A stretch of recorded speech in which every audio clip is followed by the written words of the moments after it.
Hello ಸ್ನೇಹಿತರೆ, ನಾನಿವತ್ತು ನಿಮಗೆ ಒಂದು ಸಾಂಪ್ರದಾಯಿಕ ಶೈಲಿಯ ಸ್ವೀಟ್ ರೆಸಿಪಿನ ಹೇಗೆ ಮಾಡೋದು ಅಂತ ತೋರಿಸ್ಕೊಡೋಣ ಅಂತಿದ್ದೀನಿ. ಬನ್ನಿ ನೋಡುವ. ಎಲ್ಲರಿಗೂ ಕೂಡ ಯುಗಾದಿ ಹಬ್ಬದ ಹಾರ್ದಿಕ ಶುಭಾಶಯಗಳು. ಈ ಯುಗಾದಿ ಹಬ್ಬಕ್ಕೆ ರುಚಿಯಾದ ರಾಗಿ ಹಾಲ್ಬಾಯಿ ಮನೆಯಲ್ಲಿ ಮಾಡ್ಕೊಳ್ಳಿ. ನಿಮಗೆಲ್ಲರಿಗೂ ಕೂಡ ಟ್ರೆಂಡಿ ಏಂಜಲ್ ಕಿಚನಿಗೆ ಸ್ವಾಗತ. ನಾನು ನಿಮ್ಮ ಸ್ತುತಿ ಕೃಷ್ಣರಾಜ್. ಮೊದಲಿಗೆ ಈ ರಾಗಿ ಹಾಲ್ಬಾಯಿ ಮಾಡಲಿಕ್ಕೆ 1 ಕಪ್ ಆಗುವಷ್ಟು ರಾಗಿನ ನೆನೆ ಹಾಕ್ಕೊಳ್ತಾ ಇದ್ದೇನೆ. ಒಂದು ಕನಿಷ್ಠ ಪಕ್ಷ 4 ಗಂಟೆ ಆದರೂ ಕೂಡ ಇದನ್ನು ನೆನೆ ಹಾಕ್ಕೊಳ್ಬೇಕು. ನೀವು ನೆನೆ ಹಾಕೋದಕ್ಕಿಂತ ಮುಂಚೆ ಅಥವಾ ಆಮೇಲೆ ಇದನ್ನು ಒಂದು 3 ರಿಂದ 4 ಬಾರಿ ಆದರೂ ಕೂಡ ಕೈಯಲ್ಲೇ ಪ್ರೆಸ್ ಮಾಡಿ ಅಥವಾ ಸ್ವಲ್ಪ ಉಜ್ಜಿ ಆದರೂ ಕೂಡ ಇದನ್ನು ತೊಳ್ಕೊಳ್ಬೇಕು. ಅದರಲ್ಲಿರುವ ಧೂಳು, ಕಸ, ಕಡ್ಡಿ ಎಲ್ಲ ಕೂಡ ಹೋಗಬೇಕು.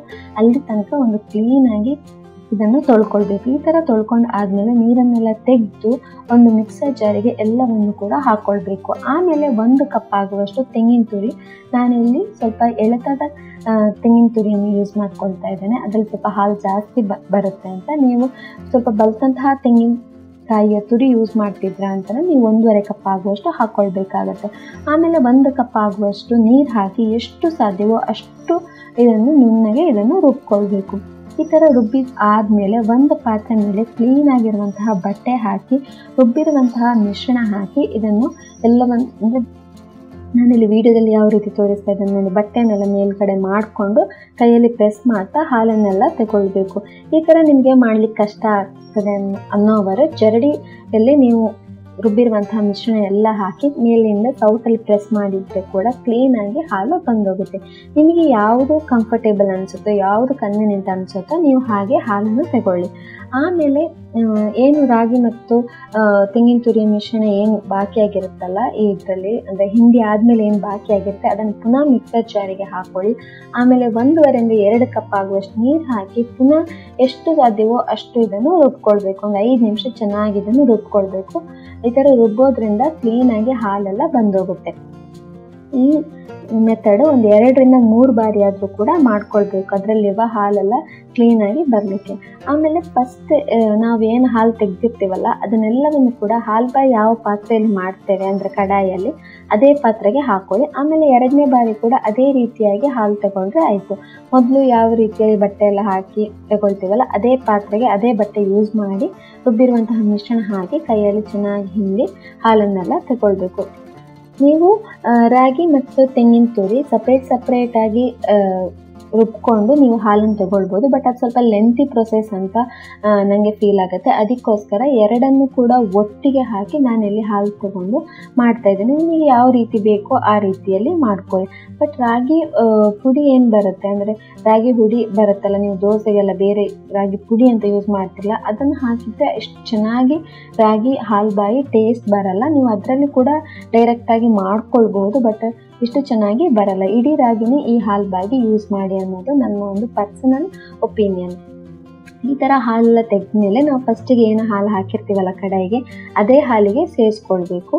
ಈ ಥರ ಸೇರಿಸ್ಕೊಂಡು ಆದಮೇಲೆ ಇಲ್ಲಿ ನಾನು ಸ್ವೀಟಿಗೆ ಸಕ್ಕರೆ ಯೂಸ್ ಮಾಡ್ತಲ್ಲ, ಅದರ ಬದಲು ಬೆಲ್ಲ ಯೂಸ್ ಮಾಡ್ಕೊಳ್ತೇನೆ. ಹಾಗೆ ಹಾಲ್ಬಾಯಿಗೆಲ್ಲ ಕೂಡ ಹಾಗೆ ಬೆಲ್ಲ ಚೆನ್ನಾಗಿ ಇರುತ್ತೆ ಸ್ವೀಟು. ನೀವು ಯಾವುದೇ ಬೇರೆ ಸ್ವೀಟ್ ಯೂಸ್ ಮಾಡಿದರೆ ಹಾಲ್ಬಾಯಿ ಚೆನ್ನಾಗಿರಲ್ಲ ಟೇಸ್ಟ್. ಬೆಲ್ಲ ತುಂಬಾ ಚೆನ್ನಾಗಿ ಕಾಂಬಿನೇಷನಲ್ಲಿ ಇರುತ್ತೆ.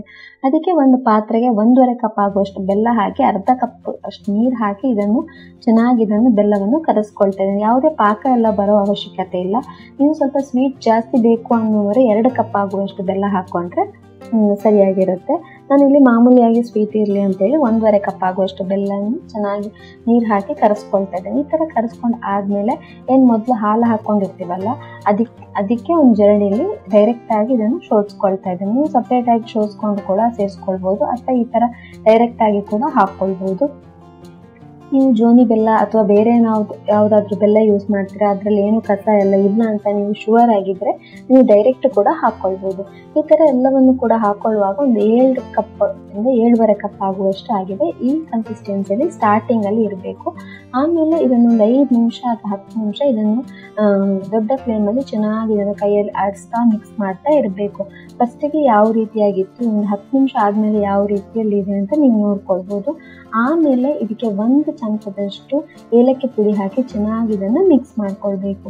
ಈ ಥರ ಮಿಕ್ಸ್ ಮಾಡ್ತಾ ಕೈ ಆಡಿಸ್ತಾ ಇರಬೇಕು. ಒಂದು 15ರಿಂದ 20 ನಿಮಿಷ ಆದರೂ ಆಮೇಲೆ ಇಟ್ಕೊಳ್ಬೇಕು.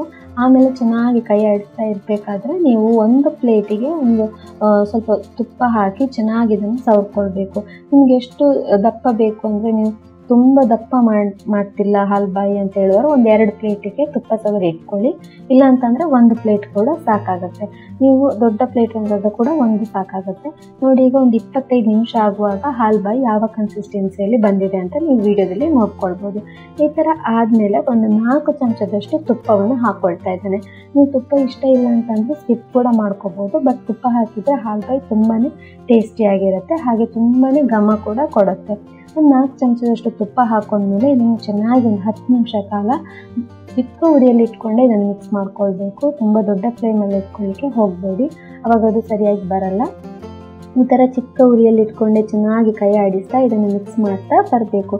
ಈ ಥರ ಮಿಕ್ಸ್ ಮಾಡುವಾಗ ಗೊತ್ತಾಗ್ಬೋದು, ತುಪ್ಪ ಹಾಕಿದ ಮೇಲೆ ಸ್ವಲ್ಪ ಶೈನಿಂಗ್ ಕೂಡ ಬಂದೋಗುತ್ತೆ, ಹಾಗೆ ಸ್ವಲ್ಪ ಸಿಲ್ಕಿ ಟೆಕ್ಸ್ಚರಲ್ಲಿ ಕೂಡ ಬಂದೋಗುತ್ತೆ.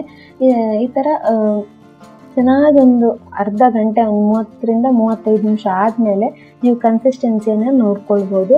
ಹೇಗೆ ಅಂತ ಹೇಳಿದರೆ, ತುಂಬಾ ಇದೊಂದು ಸಾಫ್ಟ್ ಆಗಿರಬೇಕು. ಹಾಗೆ ನೀವು ಸೌಟಲ್ಲಿ ಮೇಲಿಂದ ಹಾಕಿದಾಗ ತುಂಬಾ ಚೆನ್ನಾಗಿ ಲೇಯರ್ ಥರ ಫಾರ್ಮೇಟ್ ಆಗಬೇಕು. ನೋಡಿ, ನೀವು ವಿಡಿಯೋದಲ್ಲಿ ಯಾವ ರೀತಿಯಾಗಿ ಲೇಯರ್ ಆಗಿ ಫಾರ್ಮೇಟ್ ಆಯಿತು ಅಂತ. ಇದು ಪರ್ಫೆಕ್ಟ್ ಕನ್ಸಿಸ್ಟೆನ್ಸಿ.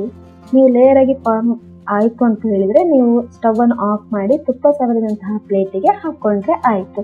ಈ ಥರ ಹಾಕೊಂಡು ಆದಮೇಲೆ ನೀವು ಹಾಗೇ ಬಿಟ್ಕೊಳ್ಬೋದು, ಅಥವಾ ಮೇಲ್ಗಡೆ ಒಂದು ಅರ್ಧ ಚಮಚ ತುಪ್ಪ ಹಾಕಿ ಒಂದು ಎಲೆ ಅಥವಾ ಚಮಚ ಸಹಾಯದಿಂದ ಮೇಲ್ಗಡೆ ನೀಟಾಗಿರಲಿ ಅಂತ ಹೇಳಿದ್ರೆ ಸ್ವಲ್ಪ ಡ್ರೆಸ್ ಮಾಡಿಕೊಂಡ್ರೆ ಆಯಿತು. ಈ ಥರ ಮಾಡಿದ ಮೇಲೆ ಇದನ್ನು ಕಂಪ್ಲೀಟಾಗಿ ಆರಲಿಕ್ಕೆ ಬಿಡಬೇಕು. ಆಮೇಲೆ ಕಟ್ ಮಾಡೋದು.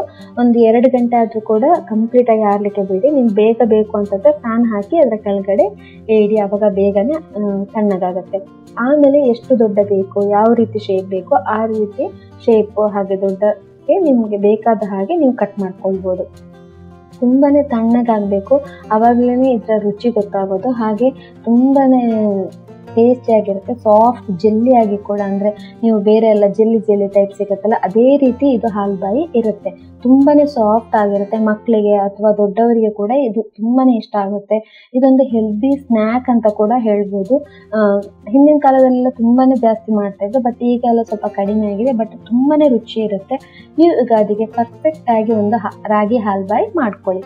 ನೋಡಿದ್ರಲ್ಲ ಫ್ರೆಂಡ್ಸ್, ಎಷ್ಟು ಈಸಿಯಾಗಿ ಟ್ರೆಡಿಷನಲ್ ಆಗಿ ರಾಗಿ ಹಾಲ್ಬಾಯಿ ಮಾಡೋದು ಅಂತ.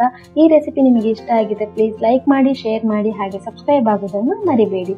ಧನ್ಯವಾದಗಳು.